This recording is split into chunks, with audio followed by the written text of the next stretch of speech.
sendiri tidak pernah menikmati diri saya. Tetapi saya menghargai apa yang Anda inginkan. Anda tolong cari Undisputed Truth. Itu filmnya Spike Lee tentang Mike Tyson. Anda cari nanti, Anda download ya. Anda lihat. Bayangin Mike Tyson itu dihabisin oleh peradaban. Dihabisin sampai akhirnya dia menemukan Islam itu. Dan dia di situ cerita semua yang selama ini disalahpahami di seluruh dunia sampai dia masuk penjara segala macam. Dia jelasin semua dengan sangat bagus. Artinya Mas, jangan khawatir, sejarah tetap akan menemukan kebenarannya meskipun tidak bisa kita tentukan kapan dan siapapun pelakunya. Tapi saya tidak pernah khawatir dengan itu semua. Kalau kata orang Jawa, becik ke titik, olo ketoro, gitu ya. Meskipun ke titik kapan, ketorone kapan itu namanya amhilhum ruwaida kalau dalam Al-Quran. Tapi saya tidak pernah pesimis dengan itu. Dan saya senang Anda memilih aktivitas Anda dengan yang Anda sebut civilian society tadi. Civilian society sangat bagus karena itu tidak akan pernah lapuk, tidak akan pernah lekang Mas. Yang Anda lakukan itu. Politik boleh berubah-ubah tapi kebudayaan akan terus berjalan seperti ini. Oke. Mudah-mudahan berguna untuk yang lain juga, termasuk untuk teman saya yang soal reformasi tadi. Saya ingat dua hal. Yang pertama itu gini, kemarin itu saya ke Hongkong, itu yang diundang ke Hongkong itu kan saya sama Mbak Via. Tapi kami berangkatkan Sabrang, istrinya, anaknya, terus anaknya Mbak Via sendiri yang nyanyi kacau di sana. Anak kecil, anak saya yang gawat itu, si Rampak itu. Si Rampak itu kan yang kemarin tiba-tiba bilang sama saya, tahu nggak siapa yang pertama kali melihat Ampak? Dia bilang gitu. Ya Allah lah. Loh, kalau Allah nggak usah ditanyakan, maksud saya manusia, dia bilang. Ya ibulah kalau gitu. Oh nggak bisa, salah. Yang pertama ngelihat Ampak adalah Ampak sendiri. Emang di mana? Di dalam perut. Sebenarnya aku nggak nyadar waktu itu, tapi aku tahu kalau yang di dalam perut itu Ampak. Waktu lahir itu aku juga belum sadar ya, tapi aku tahu kalau yang lahir itu Rampak. Ngono kuwi edan jahitan ya. Edan iki bapake sapa ini. Masa ngomong gitu. Terus begitu ibunya datang, karena waktu ngomong nggak ada ibunya, ibunya datang, tak suruh Ampak itu cerita siapa yang sama ibu, cerita sama ibu siapa yang pertama kali ingat Rampak. Dia bilang, terus dia jawab gini, ya nggak maulah aku cerita-cerita lagi. Orang dewasa nggak bisa menceritakan sesuatu berkali-kali. Loh, kamu kan anak kecil, siapa bilang, aku kan sudah dewasa. Aduh, ini dia diisi siapa ini anak ini yang gitu. Itu nama saya mau cerita sama Anda. Ke Hongkong ini saya bawa, yang diundang dua, artinya tiket itu cuma 2 orang. Kalau itu undangan panitia. Tapi saya bawa Zainul, Sabrang, istrinya, anaknya, anak saya kecil, Zainul, Imam, Gandhi, Zaki. Jadi kita bawa 4 kali lipat ya, 5 kali lipat dari jumlah yang diundang panitia. Dan itu tidak ada urusan tiket sama panitia. Jadi kalau ngomong dagang Mas, itu ruginya tidak karu-karuan. Tapi saya tidak pernah merasa rugi dan tidak pernah merasa keluar duit. Saya ingin katakan sama Anda gini, uang itu ada 3 macam teman-teman sekalian. Yang mana yang Anda cari di antara 3 ini? 1, uang transaksi. Nomor 2, uang orang butuh. Nomor 3, uang orang bersyukur. Nah, ini peristiwanya tinggal Anda elaborasi. Kalau uang transaksi itu yang ngeluarin duit ingin sesedikit mungkin ngeluarin, bener nggak Mas? Oke. Tapi kalau uang orang butuh, dia mau keluar berapa saja karena dia butuh, tetapi belum tuh ikhlas. Terpaksa dia. Oh kurang ajar, tapi aku butuh, ini gimana ya? Jadi dia mau akhirnya ngeluarin duit banyak, tapi ada unsur tidak ikhlas. Yang ketiga adalah uang syukur. Pernahkah orang bersyukur menghitung-hitung uang untuk dikeluarkan dalam rangka rasa syukurnya? Saya hidup ini Mas, mohon kepada Allah, ya Allah jangan anakku makan sesuap nasi yang tidak berasal dari rasa syukur sesama manusia. Entah bentuknya, terserah Allah. Makanya saya tidak bisa berdagang. Masa diundang 2 orang, saya bawa 12 orang. Kalau menurut hitungan dagang, rugi besar. Di sana seminggu lagi ganti Zainul, Zaki, Imam. Seminggu di sana. Biayanya dari mana? Kuncinya adalah tadi itu, Mas. Ya. Zainul kemudian ketika pulang, itu cerita sama Cak Fuad, Ben. Cak,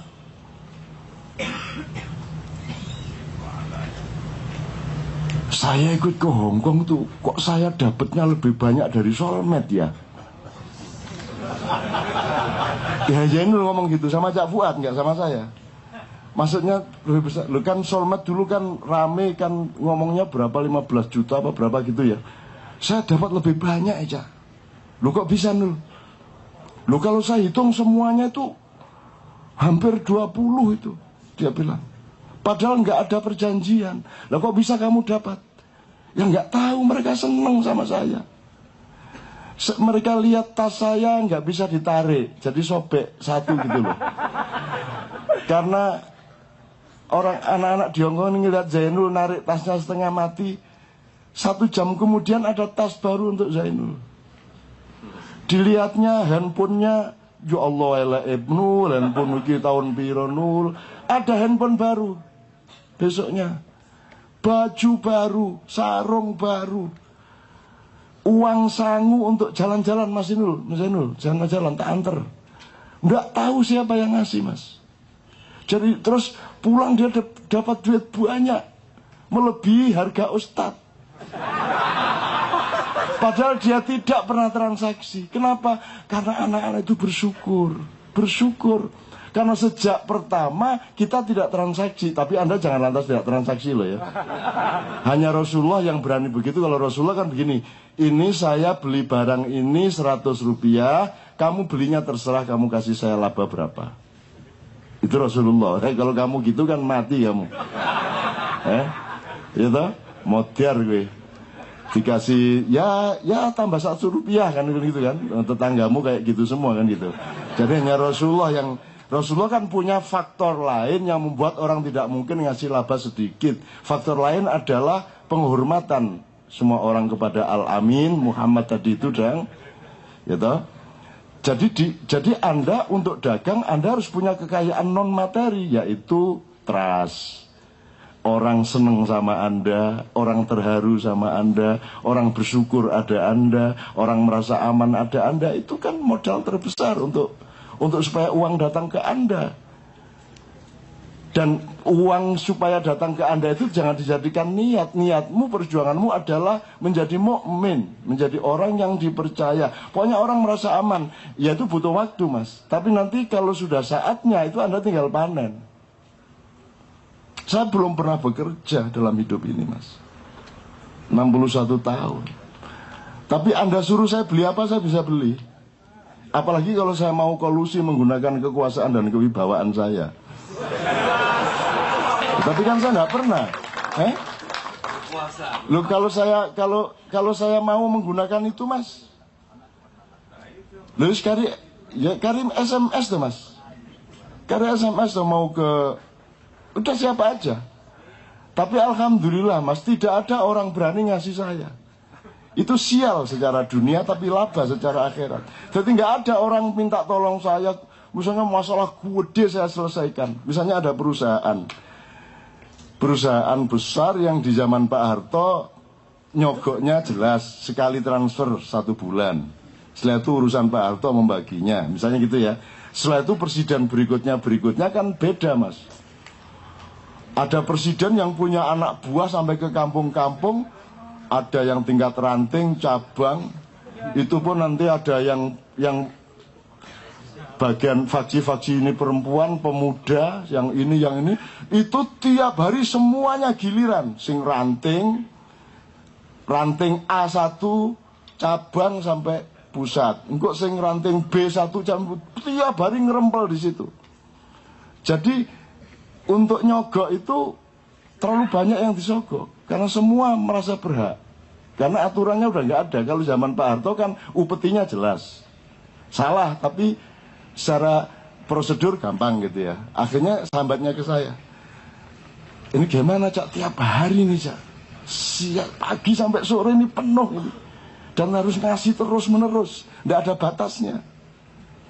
Nah, saya bilang yo gampang Pak. Lu gimana kok gampang? Ya gampang, sampai terima semua, sampai sanggupi semua. Lu terus gimana dong? Nggak habis dong Cak, perusahaan nggak bisa apa kalau gini caranya. Diminta gampang. Semua saya terima, semua akan kita kasih, tapi mohon kirim suratnya ke Cak Nun. Jadi saya yang mewakili perusahaan, di mana orang mau minta apa-apa itu lewat saya lah. Ora sida njaluk to Mas karo aku. Kan enggak mungkin mereka terus kirim surat ke saya minta duit ke perusahaan, itu kan enggak mungkin. Artinya aku elek-elek aku disungkani wong gitu loh Mas. Enggak mungkin kalau lewat saya. Jadi misalnya kalau contoh lain kecil ya, kalau TKW turun di Terminal D khusus untuk di Plekodo gitu ya, kalau nanti ada yang darurat betul, telepon saya bilang, telepon saya. Atau bilang gini sama petugas atau siapapun yang menodong kamu, saya akan kasih Pak, tapi saya harus minta izin kepada Cak Nun dulu, sebut nama saya. Itu petugas mundur Mas, dengar nama itu.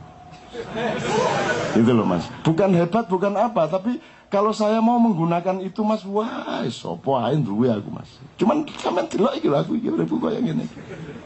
Apa tuh saya tuh masih menikmati hidup saya sedemikian rupa, sampai nyuci piring masih saya Mas, nyuci baju masih saya Mas, nyapu masih saya Mas, ngepel masih Mas. Dan saya merasa nikmat luar biasa itu. Enggak apa-apa. Orang itu kehilangan kenikmatan hidup karena dia menganggap bahwa hidup itu meningkat. Meningkat piye hidup kok meningkat? Loh, kenapa kamu dicuciin orang? Kenapa kamu nggak dimandiin orang sekalian? Toh tetap kamu mandi sendiri, kan gitu. Dicebokin orang sekalian. Kalau memang kamu priayi dan kamu orang besar, menteri gitu ya, mestinya ada asisten cebok. Ngomene ayo tuh kumpul ini. Mesisan. Loh, kalau Anda bisa menikmati mandi sendiri, Anda pasti bisa menikmati nyuci sendiri. Meskipun mungkin tidak kayak Wijayanto kan, kalau nyuci kan terus tetangganya ditawari, ini masih saya masih nganggur, ini ayo siapa yang mau nyuci, itu ya Wijayanto. Sarannya seperti itu. Jadi ibu-ibu harus rajin nyuci. Kalau perlu tetangganya ditawari pagi-pagi keliling, ada yang mau nyuci enggak sini, saya cuciin gitu. Kira dedan nek kira dedan gitu. Gitu ya teman-teman sekalian ya. Jadi menurut saya Mas, jadilah manusia, berjuang supaya orang merasa bersyukur ada Anda. Mestinya masalah selesai. Ya gitu loh kalau menurut saya gitu ya. Itu ingin saya tambahkan dari Mas Beben soal Musdila Zainul tadi itu loh. Ada beberapa syubhat ini ya. Jadi syubhat itu maksudnya sesuatu yang tidak pada tempatnya. Jadi misalnya gini, saya bisa jelasin itu ya. Andaikan saya bikin restoran, saya nomor satu harus berusaha jangan ada orang tahu itu restoran saya. Karena tidak boleh andalannya adalah nama saya. Jadi yang saya maksud menjadi orang yang dipercaya itu tidak harus Andanya, tapi produk Anda. Jadi kalau Anda memproduksi sesuatu, ya produk Anda itu bisa bikin orang percaya dan aman. Jangan sampai tahu kalau, apalagi saya Mas, saya ini kan mau nyupir taksi, mau saya Mas, tapi yang disupiri enggak mau itu loh. Mau saya Mas, mau bener-bener mau saya, ngojek pun mau saya, no problem bagi saya. Saya enggak punya problem sosial budaya, enggak ada. Tapi jadi misalnya gini, ada warung Asmuni, itu menurut saya ya enggak apa-apa, tapi menurut saya salah. Karena orang akan datang karena asmuninya, itu salah. Seharusnya orang datang karena produknya. Itu loh Mas. Jadi Anda sudah benar sebenarnya. Yang saya maksud Anda bisa dipercaya itu kan, kepercayaan orang kepada Anda kan pada produk Anda, output Anda, bukan pada Andanya. Nah, kecuali Anda seorang agen. Yang tadi saya contohkan tuh agen atau pelaku jasa. Itu lain masalah. Itu Mas. Jadi Anda sudah benar, Qawiyul Amin itu sudah benar. Ada seorang pinjam saya duit 3 miliar, mau bikin pabrik teh. syarat rekrutmennya adalah rajin sholat subuh. Yo, mari sembahyang subuh turu sampai awan. Tapi yang paling mustahil dan paling salah dari yang dia lakukan adalah nyilih aku duit 3 miliar, tak totok ndasmu. Duit mbae Wak Gus ta 3 miliar nyilih aku iku. Ndelok gurung tahu hari ini. Ku nek ditukokno kerupuk digelundungno dari Sabang sampai Merauke gak cukup iku 3 miliar tukokno kerupuk. Itu loh Mas. Jadi Anda sudah benar itu. Itu yang disebut sekarang kan namanya ekspertasi atau profesionalitas, keahlian di suatu bidang, dan itu didukung oleh Rasulullah. Antum a'lamu bi umuri dunyakum. Lahirnya kalimat engkau lebih tahu urusan duniamu itu lahirnya gini loh. Rasulullah itu jalan-jalan, pas jalan ada orang sedang ngerjain kebun kurma. Terus ini ngapain kamu? Oh, ini saya sedang mengawinkan. Gini. Oh, Rasulullah mengatakan, oh, perlu dikawinkan toh. Itu Rasulullah itu karena nggak tahu, tapi karena dia punya wibawa. Si petaninya ini menyangka Rasulullah menyalahkan dia. Jadi dia pikir Rasulullah menyalahkan, nggak usah dikawinkan. Maka kemudian setelah Rasulullah pergi, dia tidak ngawinin lagi. Sama dengan salak itu loh Mas, kan pakai serbuk yang diterbangkan angin baru dia berbuah. Nah kurma juga ada gitunya. Ya. Terus karena tidak panen gara-gara salah sangka terhadap statementnya Rasulullah, marah dia sama Rasulullah. Rasulullah ini gara-gara saya taati fatwamu, sekarang jadi nggak panen. Loh, maksudmu gimana? Lah kan dulu waktu lewat gini. Loh, kan saya terus akhirnya Rasulullah antum a'lamu bi urumi dunyakum. Aku tuh nggak paham pertanian. Saya ini pedagang, bukan kaum agraris saya ini. Gitu loh. Itu lahirnya kalimat itu Mas. Jadi menurut saya Anda sudah benar. Cuman ya enggak usah jangan terus sampai enggak peduli kamu mabuk ya. Kalau mabuk ya enggak bisa lah Mas. Kalau pemabuk kan ya juga lain dong integritasnya di perusahaan Anda. Itu kan bahasanya saja, tapi kan tidak benar-benar begitu toh. Enggak peduli kamu memperkosa siapa gitu. Enggak usah gitulah ya. Ya pedulilah ya. Artinya tetap karakter itu kan lengkap. Maka ketika tes psikologi kan yang diteskan karakternya, seluruh probabilitas dari kepribadian seseorang itu kondusif atau tidak terhadap pasar produkmu kan begitu.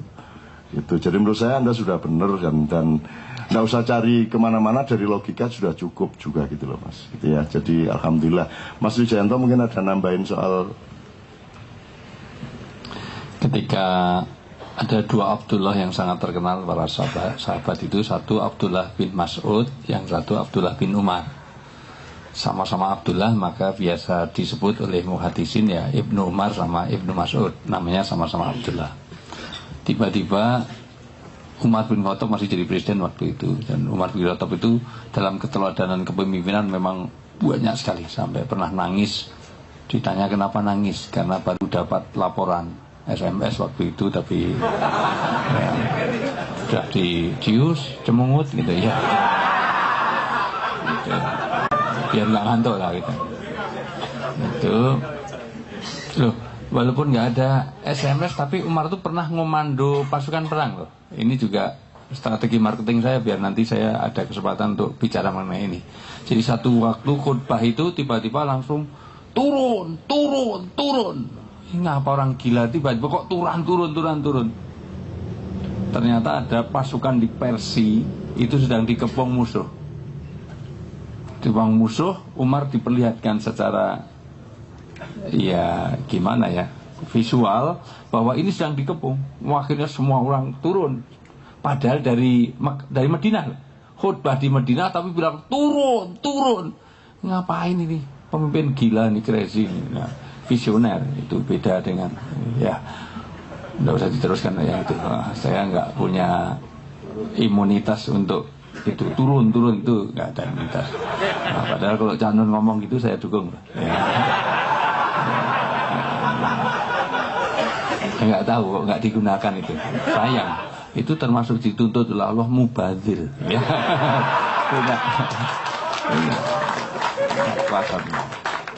Jadi minimal menteri-menteri mesti bisa loh saya. Jadi ya kalau itu betul jadi kan RI 1 terus menteri itu ya lumayan kan. Dan saya akan milih menteri-menteri yang pemberdayaan perempuan gitu enak. Ya. Jadi Menpora juga bisa. Insya Allah saya lebih hafal Indonesia Raya daripada itu dosen. Saya sekalian, jadi turun ternyata setelah selesai khutbah, ini saya lagi selesai khutbah langsung semua mencium dahi sebagai penghormatan. Penghormatan Arab itu ada dua, mencium dahi dan memegang jenggot. Ya saya kalau gitu. Tapi jangan dilakukan di sini. Piye kabari? Saya itu mencium karena apa? Semua terselamatkan dari kepungan. Jadi ini pasukan Rumat itu sudah pasukan pemanah di atas, itu sudah dikepung, nah, tapi dia turun dulu sebelum dikepung sehingga waktu naik sudah nggak didapatkan siapapun. Padahal di Medina. Nah nanti ini bicara tentang silaturahim, jadi menyambung rahim. Tentang dulu belum ada BB, belum ada SMS, tetapi bisa. Dan itu bisa kita. Jadi misalnya nanti kontak batin itu gini. Ada alam Nasrut, alam Jabarut, alam Lahut, alam. Tapi kelamaan itu ya. Kalau digontor sampai 2 semester itu paling enggak. Itu kalau ibu Anda sakit, Anda sakit di sini, ibu Anda tersedak. Aduh, kenapa? Oh, ternyata anakku di sana itu kurang makan sampai kurus gitu. Nah, itu bisa atau terserah itu. Dan seterusnya, tapi ini bukan klinik loh ya. Ini bukan goib terus kalau Anda lahir Selasa Kliwon maka tidak cocok kerja di bukan itu. Pengirimnya ada di sini, Masya Allah. Enggak. Bukan itu. Tapi itu bisa kontak-kontak batin seperti itu. Jadi ini enggak masalah dengan mistik. Jadi orang ngundang orang enggak usah pakai undangan, bisa. Tahu-tahu saya ngundang Cak Nun ke sini itu bisa, saya nggak ngundang, nggak SMS loh. Tahu-tahu Cak Nun datang sini juga. Itu undangan batin saya, itu ya. Dan saya sudah tahu, maka datangnya saya ke akhir karena tahu Cak Nun itu datangnya juga agak akhir tadi. Saya tahu karena ganti saya SMS baru jemput Cak Nun gitu ya. Ya, tapi saya nggak ngundang Cak Nun, tapi bisa lah itu kehebatan saya. Tapi saya nggak akan gitu, nggak enak saya orang. Akhirnya tahu-tahu Umar bin Khattab, oke saya potong itu dulu, itu PR yang akan datang, biar kamu datang jangan hanya 2 kali terus. Gitu. Saya sudah sekian tahun itu saya pernah dikerjain Cak Nun di Bukit Sinai. Wah, saya ditinggal sendiri dalam kedinginan di Sinai. Sampai saya bingung, nggak ada orang, saya teriak-teriak, Indonesia, nggak ada orang sama sekali. Itu ternyata Kiai Kanjeng sudah di atas, sama naik kuda. Ternyata saya sendirian, kalau saya ditipu dia naik onta itu sampai di atas lah. Saya jalan kaki, makanya saya ditinggal. Oke. Saya sekalian, jadi tiba-tiba Umar bin Khattab kaget, loh kenapa kamu punya kuda yang sangat bagus? Padahal uang jatahmu sedikit sekali. Ya ini saya beli di pasar. Berapa harganya? 30 uqiyah. Wah, yang benar kembalikan. Marah Umar. Kembalikan. Kenapa kembalikan? Ini sah, jual belinya sah. Tapi ingat, itu karena penjualnya tahu kalau kamu anakku, kamu anak presiden, wajar saja. Kamu anak presiden pasti 30 uqiyah. Padahal harga umum itu 50 uqiyah. Kembalikan. Haram, haram, haram. Itu dikatakan, sampai dikatakan gulul, gulul, gulul, korupsi, korupsi, korupsi. Kenceng waktu itu. Nah, karena ini sudah termasuk gratifikasi, termasuk itu semuanya. Dan kalau itu berlaku di Indonesia, wah impossible, sulit. Kecuali kalau tadi betul turun, ya mungkin bisa. Nah, jadi itu salah satu bahwa profesional penting. Rasulullah mensabdakan, idza ustal amru ila ghairi ahli fangtadirus sa'ah. Kalau kamu menyerahkan sesuatu pada bukan ahlinya, ya tunggu kehancurannya.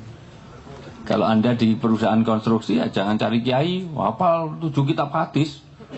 Tapi didungani terus ya ora. Oh, gawe jembatan mung donga terus wiritan yasinan ora dadi. Ambrol nanti. Ya, jadi ya perlu engineer. Walaupun doa itu juga usaha juga doa. Ya Allah minta anak ya Allah, minta anak ya Allah. Udah kawin belum? Belum. Baru kawin tak ngawur banget ya. Ya, jadi intinya sekarang ya profesionalitas. Maka Allah berfirman dalam surat Al-Isra, nanti dibaca setelah tentang tahajud 80 itu, kul ya'malu ala sakilati. Orang itu harus bekerja pada bidangnya masing-masing. Jadi ya kalau memang bidangnya ini jangan kerjakan yang lain. Itu ya tahu diri itu. Kalau nggak bisa jadi ustadz di TV ya nggak usah. Nah, ya sudah bidangnya masing-masing. Ini nggak usah ngurus, itu rezekinya masing-masing. Ya. Oke ya gitu ya. Sementara itu. Terus masih ada tambahan tapi itu kaitannya dengan manajemen marketing itu. Tapi nanti itu kalau saya di saya ngajarkan 8 SKS betul itu lama itu sebenarnya. Dan nanti karena termasuk deception itu kalau ada produk misalnya Sony terus kita bikin Sunni, lah itu sudah sana ada Hermes mahal, sini Hermes, sana Gucci, sini Gucci. Ya itu ya, ada Eveready bikin Every Power. Itu kucingnya ke atas jadi ke bawah. Itu semuanya persis. Lah itu sudah namanya deception. Nah, nanti ada kamuflase. Bikin Oreo, sini bikin Rodeo. Nah, ada persis, ada lim itu prit, di sini bikin prot. Nah, itu sudah itu lim itu dipalsukan. Ada betadine laris bikin amandin. Bentuknya persisnya sama. Nah, itu sudah tidak bisa karena itu sudah secara hukum tidak melanggar, dari etika itu sudah ethical, bisnis etiknya sudah tidak dijalankan. Tapi ini malah jadi kuliah itu ya. Tapi prinsipnya itulah, paling tidak jangan sampai orang itu hulul. Satu contoh lagi, jangankan sampai perdagangan. Mu'az bin Jabal itu pernah ini luar biasa ini pelajarannya. Saya sendiri mungkin tidak mampu untuk seperti ini. Mu'az, kamu datangi satu kaum itu, ambil zakatnya. Karena dulu namanya amil itu adalah mengaudit. Oh, hartamu sekian, kamu ambil sekian. Hartamu sekian, oh kambingmu udah 40, ambil 1. 80, ambil 2. Tiba-tiba dia datang di satu kaum, oke, ini zakatku. Udah, mana zakatmu sekian-sekian, diaudit. Itu amil, maka dia dapat jatah. Memang kerjanya itu nggak seperti ini, panitia zakat diem aja terus jaluk jatah, itu keliru. Mau diem mau dia, itu saya nggak tersetuju kalau amil zakat di masjid hanya tunggu di situ. Harusnya dia aktif, bahkan proaktif. Jadi tiba-tiba ini zakatku, tapi ada sekantong gandum. Ini hadiah untuk keluargamu. Ini zakatku, ini hadiah untuk keluargamu ya Mu'az. Maka sampai di Rasulullah, ya Rasulullah ini zakatnya. Ini sekedar terus itu sudah zakat. Mu'az pamit, ya Rasulullah sudah ya, assalamualaikum waalaikumsalam. Lu kok kamu bawa apa itu? Ya Rasulullah ini untuk keluargaku. Lu kok bisa? Tadi begini ya Rasulullah, diceritakan. Ada kata pakai bahasa Arab. Kalau saya ngomong nanti Anda nggak tahu. Jadi ada saya dihada terus saya hada. Ada saya kasihkan ada. Nah ini masih hada kecil ini. Soalnya hada kecil ini untuk saya. Hada kecil terus maka Rasulullah ngatakan gulul. Kamu korupsi. Lo kok bisa? Wong jelas akadnya ya Rasul untuk aku. Biasa, itu terjadi pada sahabat, nggak terjadi di sini. Nggak pernah Gandhi kok nyelipkan saya. Tas saya sudah saya buka tuh, nggak pernah diselipi. Saya sengaja sejak tadi ini. Cak Non aja yang diselip-selipi itu, saya nggak pernah diselipi. Malah kalau pengen makan enak, telepon, Ustaz, makan malam di mana? Ngerti gini minta ditraktir. Ya wes, mampir apartemen. Dong tahu aku ditraktir. Yang jelas saya sering traktir. Oke, saya sekalian. Iya, apartemenku itu mesti modalnya nggak bawa ganti, ya sudah pakai kaosku terus bablas di bawah. Oke, saya sekalian, intinya adalah hulul. Pertanyaannya sederhana. Kalau itu memang milikmu, ini pertanyaan Rasulullah luar biasa. Rasulullah kalau bertanya pinter, cerdas, nggak seperti ini tanya berbelit-belit, pertanyaannya nggak jelas. Jadi ketika ditanya, enggak Anda yang di Kalau itu milik keluargamu, apakah kalau kamu diam di rumah orang itu akan datang dan memberi kamu? Ya tentu tidak ya Rasulullah. Bukankah engkau dikasih karena engkau suruh? Ya jelas. Jadi dikasihnya itu karena ini persuruh Rasulullah. Kalau memang untuk keluargamu, kamu diam di rumah, apa dia akan datang ngasih kamu? Tidak. Kalau gitu lain kali ya Mas, lain kali. Kalau begitu kamu laporkan ke aku bahwa aku ini dari ini dan ini hadiah dari sana begini. Maka kembalikan. Nah Rasulullah, Mas dikembalikan ke Rasulullah. Jangan pulang dulu, nanti tunggu aku. Rasulullah masuk, terus ngambil kantong lagi yang lebih besar, terus diisi lebih besar dari yang kecil tadi. Ini untuk keluargamu. Rasulullah itu hebatnya begitu. Jadi suka nambah. Nggak suruh sini naik taksi sendiri, bayar sendiri, pulang diantar. Nah ini kayak jalangkung. Datang nggak diundang, pulang nggak diantar, itu semua. Padahal besok bareng loh, saya itu 5:30 harus sudah check in di bandara sama dengan Cak Nun, tapi saya nggak ditawari bareng ya sudah. Masih puas saya. Oke, saya sekalian, intinya adalah bahwa saya nggak cari uang dari sini, insya Allah lebih banyak di tempat lain.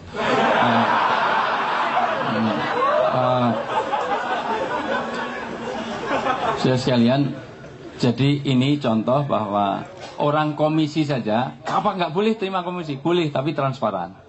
Nah, nanti ada akuntabilitas, ada responsibilitas, ada fairness, itu penting, transparansi itu. Jadi sebetulnya kalau seperti Gandhi itu kalau di Hongkong kemarin dapat harus lapor Cak Nun. Cak Nun saya di ya, mungkin Cak Nun nggak bisa, ini untukku, terus dikembalikan lebih banyak. Nah itu contoh Rasulullah, contoh Rasulullah itu contoh Rasulullah.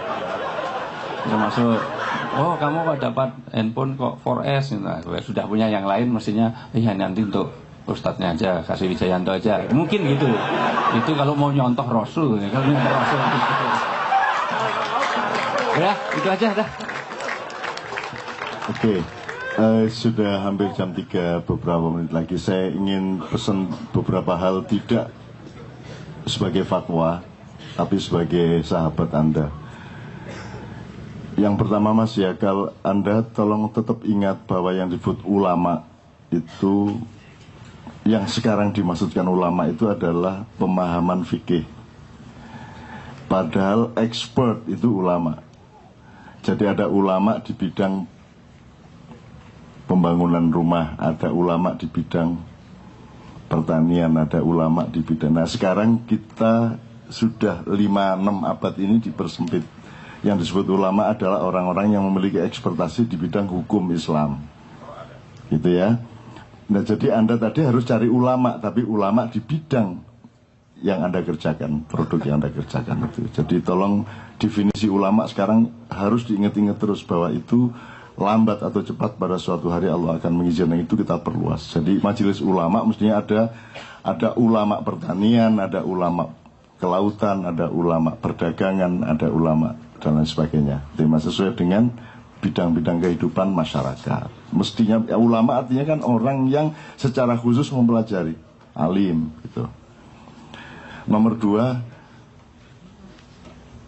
hal-hal yang menyangkut agama, kalau Anda mendapat rezeki dari situ alhamdulillah, tapi jangan mencari rezeki dari situ. Lain ya misalnya mendapat rezeki tanpa Anda niati, atau mencari rezeki dari hal-hal yang berkaitan dengan agama. Di situ menentukan karakter hubungan sosial antara yang undang dan diundang itu tidak pernah kita bisa jelaskan. Tapi saya selama ini menerapkan, saya tidak pernah transaksi. Tapi kalau saya menerapkan itu ke Kiai Kanjeng, kan keluarganya tidak makan. Akhirnya yang transaksi Kiai Kanjeng, itu pun transaksinya ada 4 macam, sehingga sangat persuasif terhadap setiap panitia. Saya adalah bagian dari Kiai Kanjeng, kasih sayang Kiai Kanjeng. Jadi kalau saya dapat honor besok kita pentas di Situ Bondo misalnya besok malam, itu tidak ada transaksi antara panitia dengan saya, dan nama saya tidak dihitung. Yang dihitung hanya Kiai Kanjeng, biayanya sekian, bisnya sekian segala macam, keluarganya punya hak ini segala macam. Nanti saya disayangi oleh Kiai Kanjeng dengan dikasih bagian sedikit, tapi tidak ada transaksi untuk saya. Karena kalau saya transaksi, saya tidak bisa menentukan harga saya. Jadi kalau ada panitia tanya, Cak Nun berapa ya tarifnya, itu langsung kita tolak. Karena kamu tidak punya duit untuk bayar Cak Nun. Berapa bisanya kamu? Berapapun tidak cocok soalnya, gitu loh Mas. Gitu loh. Jadi akhirnya saya tidak urusan sama itu sampai hari ini. Dan saya tidak masalah. Kalau saya harus mati karena prinsip itu, ya mati aja, tidak ada masalah, gitu loh Mas. Ya, itu pernah. Jadi misalnya sodako itu tujuannya untuk share rezeki, untuk menyebar, berbagi rezeki, bukan untuk mencari rezeki. Jadi kalau boleh, Anda jangan bersodako untuk mencari rezeki. Artinya dengan mengincar saya dapat 10 kali lipat, 700 kali lipat, itu berarti Anda bersodako. Bukan bersodako, Anda sedang berdagang. Menurut saya, ya dapat sih, mungkin dapat, tapi kalau saya tidak berani, itulah saya tidak berani. Saya sodako. Saya punya uang tinggal 4 juta, ada orang datang pinjem 20 juta, tak cariin yang 16 juta Mas, tak cariin. Saya sedang sakit, orang datang ke saya lebih sakit lagi, mengeluh ke saya, ya tak usahain untuk supaya bisa terobati dia. Sementara saya tidak bisa bilang bahwa saya sedang sakit, upamanya loh Mas. Saya mengalami gitu itu terus menerus. Saya harus menolong orang yang saya lebih sengsara dari dia. Saya harus mencintai orang yang dia sudah menciptakan kebencian diri saya kepada dia, sehingga saya harus mengalahkan kebencian saya dan harus saya transformasi menjadi kasih sayang kemanusiaan, sehingga orang yang berbuat jahat kepada saya kayak apapun itu jangan khawatir, dia akan mendapatkan cinta saya dan komitmen saya. Dan saya sangat senang dengan kerjaan-kerjaan yang sangat paradoksal seperti itu. Jadi jangan khawatir sama saya, Anda tidak akan mendapat celaka apapun dengan saya, karena saya akan menjalankan kewajiban itu. Itulah. Itu sering sekali Mas. Sekarang ini saya menampung beberapa orang di rumah yang sama anak istrinya ada problem gini gitu. Kita ego segala macam lah gitu. Dan dari dulu itu gitu ya. Terus sekali lagi pokoknya jangan mencari rezeki dari sodako. Sodako itu tujuannya terbalik, yaitu menyebar rezeki. Kalau bersodako untuk mencari rezeki itu saya tidak berani tanggung jawab Mas. Dan nanti saya tidak bisa nolong juga. Meskipun saya sangat ingin menolong orang-orang yang melakukan itu, karena pada suatu hari akan sampai kepada fanta diri saat tadi. Dan saya tidak mengecam juga, tidak mengiri juga, dan saya tidak akan nyebut nama juga. Tapi pokoknya kalau saya tidak berani. Saya bukan orang yang gagah berani kepada Allah. Saya hanya gagah berani kepada diri saya sendiri. Kalau kepada diri saya sangat radikal, saya sangat revolusioner. Tapi kepada orang lain saya sangat moderat dan sangat evolusioner. Ngerti Mas ya? Saya tidak nuntut orang lebih dari yang kira-kira dia bisa. Indonesia ini tidak saya tuntut apa-apa kepada saya. Saya yang menuntut diri saya untuk Indonesia. Nah, ini pesan yang terakhir adalah Anda sedang memasuki tahun mungkin 2, mungkin 3 tahun di mana keadaan akan lebih sulit bagi Anda. Tolong Anda ingat-ingat, Anda akan mengalami keadaan yang lebih sulit. Yang sulit keadaannya loh. Itu bisa di bidang pangan, pokoknya di bidang keuangan, di bidang keamanan sosial, di bidang keamanan alam dan sebagainya. Anda sedang menghadapi bulan-bulan dan tahun yang sangat sulit. Tapi Anda tidak harus sulit, karena Anda mengerti sela-sela hujan, karena Anda mengerti ada makro di dalam sel-sel mikro, karena Anda bisa punya ilmu rohani di mana Anda bisa menemukan 5 meter kali 5 meter di dalam 1 milimeter. Ini ngerti maksud saya? Itu yang tadi Mas Beben bilang Indonesia bagian dari desa saya. Itu kan cara berpikir. Jadi unsur Indonesia di desa saya apa saja? Oh, sekarang ada pelita 1 masuk desa saya, Jaman Pak Arto. Sekarang ada puskesmas masuk. Itu kan unsur-unsur Indonesia. Nah, jadi Indonesia bagian dari desa saya. Nah, sekarang dunia ini bagian dari dirimu. Engkau harus lebih luas dari dunia ini. Kesulitan apapun di negerimu ini, kamu lebih luas dari kesulitan itu, dan kamu bisa menemukan ruang-ruang kosong di tengah. Kalau dalam musik kan jelas, ruang-ruang kosong itu begitu pentingnya dan begitu tidak pernah diperhatikan, bahkan mungkin dipelajari hanya secara tidak sengaja. Kalau di dalam qiraah itu sangat jelas. Anda sudah di bulan kemarin kan sudah saya contohkan. Kalau adzan itu jangan dipikir tidak ada hitungannya loh itu. Allahu Akbar, Allahu Akbar. Tuh, 2, 3, 4. Itu ada hitungannya. Allahu Akbar, Allahu Akbar. Tidak bisa itu setelah ini detik-detik pausenya ini tidak bisa Anda langgar. Tidak bisa Allahu Akbar, Allahu Akbar, Allahu Akbar, Allahu Akbar, asyhadu alla la, itu bermaling jenenge Mas. Tidak bisa. Hidup itu ada disiplinnya, ada iramanya. Barang siapa menolak irama, dia kehilangan kehidupan. Barang siapa dia menolak nada, dia kehilangan kehidupan. Maka tidak bisa musik diharamkan, karena hidup ini musik. Apalagi Indonesia. Indonesia ini tidak ada nada yang begini kaya, melebihi nada-nada kebudayaan dan manusia Indonesia. Coba Anda lihat ngomongnya orang Korea, intonasinya sama Taiwan mirip-mirip, Mas. Sak Cina ini ini mau macam-macam. Kalau makin ke utara makin naik. Ini bagaimana? Bagaimana? Jadi garisnya begini-begini. Makin ke selatan juga apa-apa. Udah rembes sampean. Jadi Madura tuh naik tapi turun lagi. Ya apa sampean? Terus jadi mau sambil Kanada, sing gawe wong Madura. Kutane jenenge Toronto, aslinya Ronto. Mergo wong Madura akhirnya disebut Toronto. Jadi naik turun. Nah, itu semua bisa digambar. Saya kira orang musik tahu persis. Dan Indonesia ini tidak ada batasnya. Maka kalau Indonesia tidak menjadi teladan dunia, itu saking ahmaknya Indonesia. Kan begitu. Di bidang apa saja Indonesia luar biasa. Tetapi kita dibikin tidak percaya diri. Itu sebabnya. Karena kita hebat, maka kita dibikin tidak percaya diri. Akhirnya kita percaya kepada musik begitu kaya. Sekarang kita pasrah kepada oplosan kok. Padahal musik kita begitu kaya, kita sekarang dudak. Sekarang pernikahan di desa-desa di mana-mana itu musiknya gitu dok. Dan kita begitu kaya. Di Mandar ya musiknya itu, di Campalagian itu, di Pambusuang itu, di Pare-Pare itu, di Pangkep musiknya itu, di Blitar itu loh. Ya apa sih, padahal musik Blitar sama musik Sulawesi kan jauh banget. Saya sama Mas Beben menemukan bahwa etnik Mandar itu begitu dijejerkan sama etnik Bulgaria Gunung sama kok. Lagu tradisi Sunda sama lagu para petani Rusia sama. Artinya seluruh dunia ada di Indonesia. Maka dunia adalah bagian dari Indonesia. Bodohlah kalau Indonesia menjadi bagian dari dunia. Yuk kita berdiri bersama-sama karena sudah waktunya.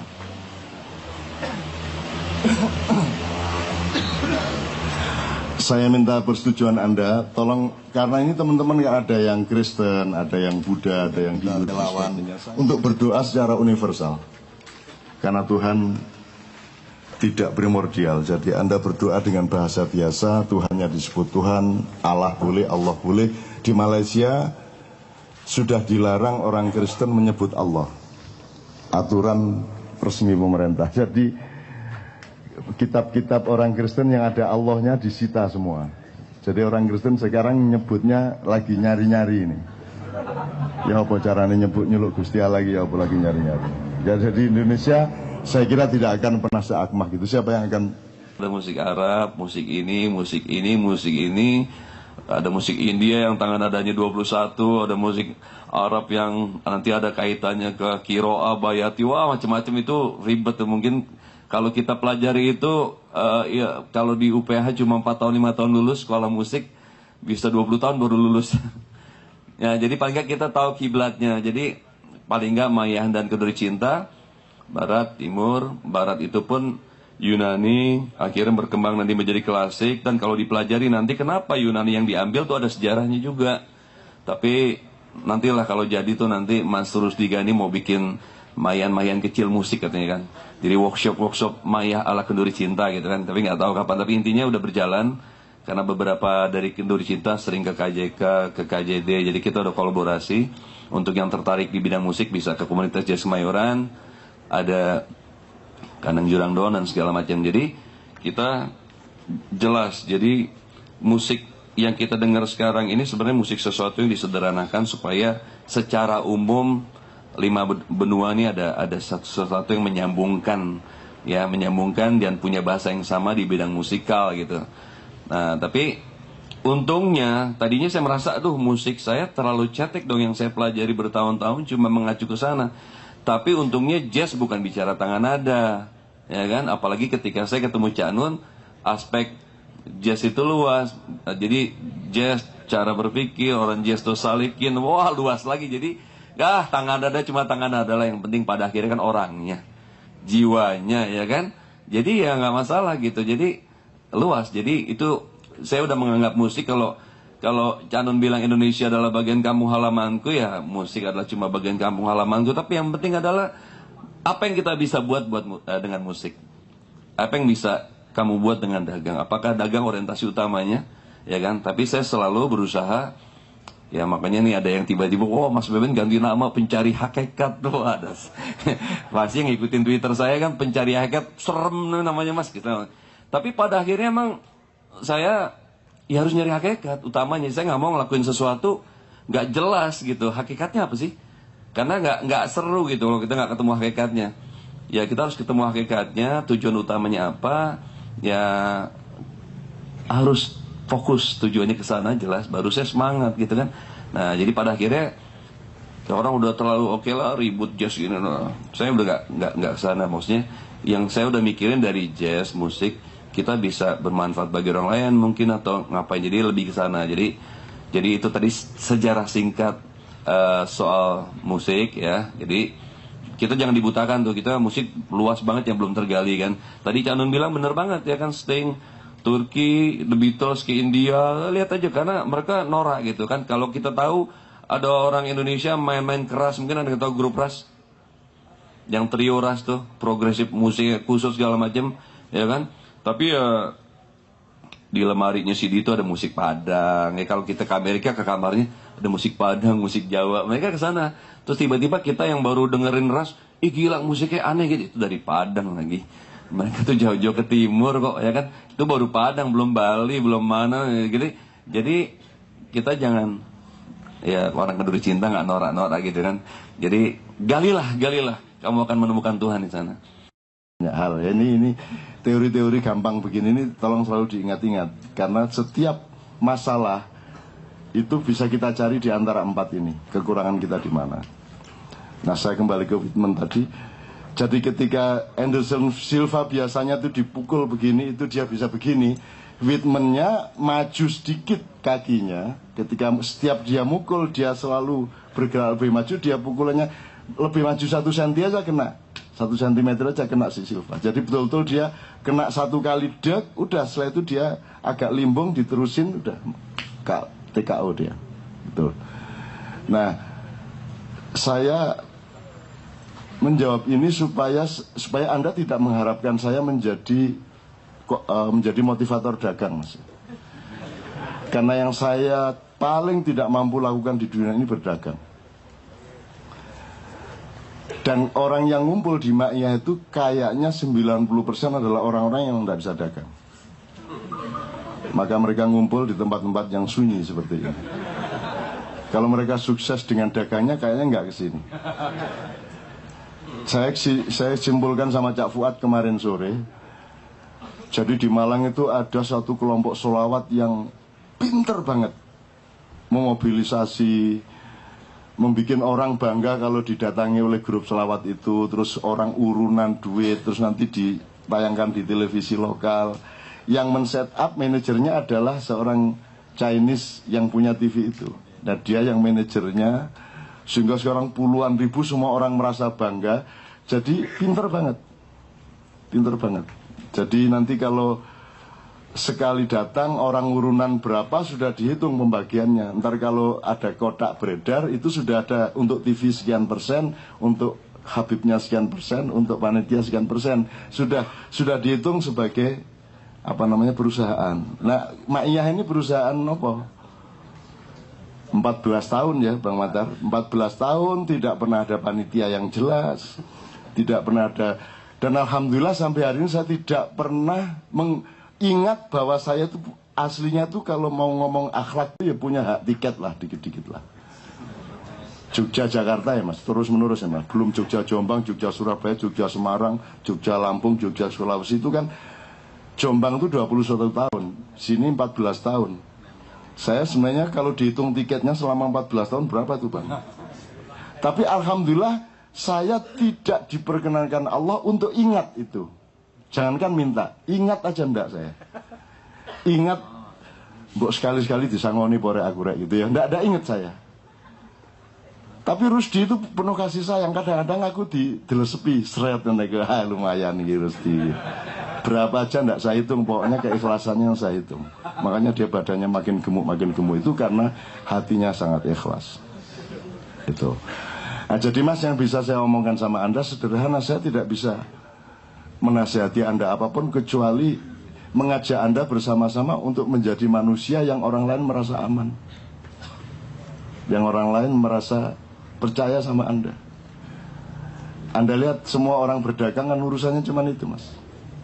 Kalau mau ngomong dagang kan, semakin Anda bikin klien Anda aman, semakin Anda meningkat omsetnya pasti. Gampangnya kalau orang aman itu dititipin semua orang cenderung nitipin ke dia. Apa nitipin rumah, apa nitipin modal, nitipin proses dagang, nitipin apa segala macam. Pokoknya Anda menjadi mukmin yang baik. Mukmin itu artinya orang yang menciptakan keamanan. Ini teori lama banget di Ma'iyah.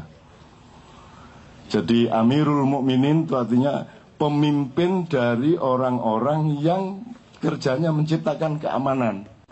Nah, keamanan ini sangat luas Mas. Dari Anda sendiri, ada orang bareng Anda dia merasa aman, sudah dagang Anda aman. Orang merasa aman nitipin ke Anda, orang merasa aman dandak ke apa kepada Anda. Berarti Anda mukmin. Asal kalau Anda jadi mukmin, Anda sukses di bidang apa saja. Di bidang apa saja. Gitu loh. Nah kan kalau dalam dagang kan ada pertama gini, saya beli barang, saya ke toko, itu namanya produk ya. Saya lihat barangnya, saya beli. Tingkat kedua saya ke toko, nggak perlu nyari-nyari barang, pokoknya saya njujuk aja ke merek tertentu, raknya tertentu. Jadi saya tidak perlu lama-lama di toko, saya sudah tahu apa yang saya beli, yaitu dari brand tertentu. Nomor 2 brand kan gitu. Nomor ini kayak awal ekonomi, kayak iso dagang, beliau gak iso. Setelah itu di atas brand sudah nggak penting lagi brandnya apa. Saya percaya sama orang X ini. Anda namanya siapa? Saya percaya sama Ivan, pokoknya tolong cariin laptop. Dah, saya ngomong gitu dok. Saya percaya sama Anda. Saya nggak peduli mau Sony, mau nggak peduli saya. Pokoknya saya percaya sama dia. Jadi itu namanya sudah trust, Mas. Jadi Anda menjadi figur yang orang percaya dan aman sama Anda. Saya kira kunci dagang yaitu, kalau Anda mengalami hal tertentu, itu namanya Anda orang hidup. Kalau orang hidup naik turun seperti itu dan tidak ada keadaan yang tidak memberi Anda ilmu dan kesadaran baru, pasti. Jadi Anda rugi duit tapi kan Anda laba ilmu, laba kesadaran baru, laba kesabaran, laba ketabahan, laba macam-macam. Orang berdagang biasanya urusannya materi, tapi kalau saya dalam perdagangan dengan Allah, urusan saya adalah, saya kehilangan dunia tidak ada masalah, karena saya mendapatkan ridho Allah. Kalau saya cenderung menurut teori Allah, saya menuju ridho Allah, maka seluruh mau lebih hebat apa enggak lebih hebat dari 25 dan enggak ada masalah saya. Misalnya saya berkeluarga, saya kawin sama Mbak Novia, saya punya anak, ya. Itu saya tidak pikir lagi nasib saya. Menurut Allah, ku anfusakum wa ahlikum nar. Tanggung jawab pertama saya nanti sebelum Indonesia ditanyain, sebelum umat Islam ditanyain adalah anak istri saya, betul enggak, Ustaz? Jadi nomor satu anak saya, dan di situ ada istri saya. Dan saya tidak mikir lagi istri saya, tidak mikir lagi apa-apa. Yang saya pikir adalah saya harus mengabdi kepada keluarga saya, itu sedemikian rupa. Untuk itu kehilangan apa-apa tidak apa-apa, masuk neraka tidak apa-apa saya. Asalkan saya dinilai Allah lulus di dalam ku anfusakum wa ahlikum nar. Saya tidak punya derajat hidup, tidak masalah. Saya dihina, tidak masalah. Saya diinjak-injak, tidak masalah. Itu cuman dunia kok, gitu loh, Mas. Yang nomor satu sasaran saya adalah saya jangan dimarahi oleh Allah. Makanya puncak wirid kita adalah wirid badar, yaitu ilam takun alayya ghadabun fala ubali. Itu sikap hidup. Asalkan Allah tidak marah kepada saya, semua kesengsaraan saya telan. Tidak apa-apa. Suruh makan tai, saya makan. Anda tahu dulu ada acara di TV yang makan yang enggak itu, Mas. Itu yang presenternya namanya Joe Rogan. Fear Factor. Joe Rogan itu dia komentator MMA juga. Dan itu orang gawat memang. Jadi dia berani mimpin itu karena dia sendiri lebih gawat dari semua yang tanding. Kon mangan tai iso dek mangan tai. Dan saya sangat ingin menjadi seperti itu. Jadi kalau Anda mengharapkan macam-macam kepada saya, itu juga monggo-monggo saja. Tapi saya itu tidak mengharapkan apa-apa pada saya. Saya itu cuma mengharapkan Allah jelas sama saya, gitu loh. Dan kejelasan itu tidak pakai syarat, tidak pakai nuntut-nuntut seperti Pak Wijayanto bilang. Saya disuruh jadi gelandangan mau, suruh jadi apa aja, gampang lah saya itu hidup itu. Itu loh teman sekalian. Jadi gitu ya Mas ya omongan saya. Terus kepada Mas yang teman dari aktivis tadi Mas ya, saya tolong Anda cari gini. Di Indonesia ini banyak hal-hal yang saya kira harus kita cari kebenarannya. Dari yang tadi saya ngomong Diponegoro, Gajah Mada sampai reformasi aja kan tidak ada yang nyari kebenarannya tuh Mas. Dan saya diem aja sampai sekarang. Peringatan reformasi sekarang udah tidak ingat pelaku reformasi kok Mas. Betul enggak Mas? Dan saya tidak nuntut, tidak masalah saya. Saya punya banyak sekali rahasia-rahasia yang bisa saya omongkan, yang bisa saya bukukan, tetapi saya tidak ada nafsu saya. Lek-leken dunia tidak ada masalah saya. Mut-mut. Tapi kalau itu wajib dari Allah, entah lewat apa lantarannya, saya akan lakukan apa saja. Baik untuk menyembunyikan atau untuk menjelaskan. Semua akan saya lakukan asalkan itu kewajiban dari Allah. Kecuali saya punya kepentingan pribadi lah, saya tidak punya. Jadi kalau saya jelek, aku tidak masalah. Makanya saya tidak punya akun Twitter, tidak punya Facebook, YouTube saya tidak pernah nonton loh Mas. Saya kalau ada nama saya di internet saya langsung pindah. Saya tidak mau nonton diri saya. Saya tidak penting MH itu. Tidak penting. Itu masa silam. Yang di YouTube itu masa silam sudah terjadi kemarin-kemarin Mas. Yang saya kerjakan adalah masa kini dan masa depan.